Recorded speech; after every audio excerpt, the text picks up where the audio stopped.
সন্দেশখালী থানার খুলনা পঞ্চায়েতের শীতলীয় গ্রামে একাধিক ঘর ভাঙচুর করা হলো। বিজেপির, সিপিএম এর ও তৃণমূল কংগ্রেসের খুলনা অঞ্চলের প্রধান সত্যাজ্যোতি সান্যাল শফিকুল গাজীর নেতৃত্বে এই দুষ্কৃতীদের নির্দেশে এই ঘটনা ঘটে। আরও জানা যায় যে রাতের অন্ধকারে এক বাড়িতে গিয়ে একটা বাচ্চাকে ছুঁড়ে ফেলে দেয়। খবর পেয়ে ঘটনাস্থলে আসে হিঙ্গলগঞ্জ থানার পুলিশ। জনতা তাদের আটকে রেখে বিক্ষোভ করে। সূত্র মারফত জানা যায় কিছু পুলিশকে আটকে রাখা হয়, তার মধ্যে হিঙ্গলগঞ্জ থানার ওসিও ছিল।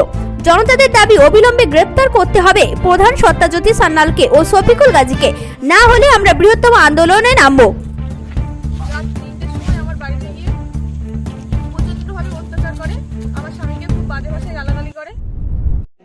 এখন ভোলা মহেশ্বর এন্টারপ্রাইজ আপনার কাছে সমস্ত ধরনের বিশুদ্ধ পানীয় জলের ফিল্টার সুলভ মূল্যে বিক্রয় করা হয়। আমাকে চিরতহানি করার হুমকি দেয় বা আমার জানলা ভেঙে আমার হাত ধরে টানাটানি করে, আমার হাতের তলা পর্যন্ত ভেঙে গেছে। খুব বাজে কথা বলছে, আমার মেয়েটাকে নিয়ে আরো বাজে কথা বলছে। আমার মেয়েটাকে ফেলে দেওয়ার মতো করছে। আমি মেয়েটা কোলে রেখে দিয়েছি, মেয়েটাকে ফেলে দিয়েছে।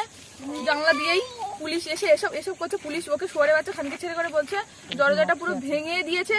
মদ খেয়ে প্রচন্ড হারে বাজে কথা বলছে। মদ খেয়ে দাঁড়াতে পারছে না, আমাকে বিচ্ছিরি ভাবে আমাকে অপমান করেছে, যেগুলো মুখে বলাও যাচ্ছে না। এইভাবে আমি নিরাপত্তা চাই, আমি আমার স্বামীর নিরাপত্তা চাই, আমি পুরো গ্রামবাসীর নিরাপত্তা চাই। আমার অপরাধটা কি? আমার স্বামীর অপরাধটা কি করেছে ও? এখানে কিভাবে এরকম এই কাজ করতে আসলো রাত 3টের সময় আমার বাড়িতে? 184 নম্বর বুথের বাসিন্দা। আজকে রাত্রে যে ঘটনা ঘটেছে, দলদাস পুলিশ রাত 3টের সময় এসে ঘর বাড়ি ভাঙচুর, অকণ্ঠ মদ খেয়ে মহিলাদের হাত ধরে টানাটানি, বাচ্চাকে ছুঁড়ে ফেলে দিয়েছে একটা বাচ্চাকে। এরপরে আমরা চিল্লামিল্লি শুনে গ্রামের মানুষ সবাই ছুটে যাই।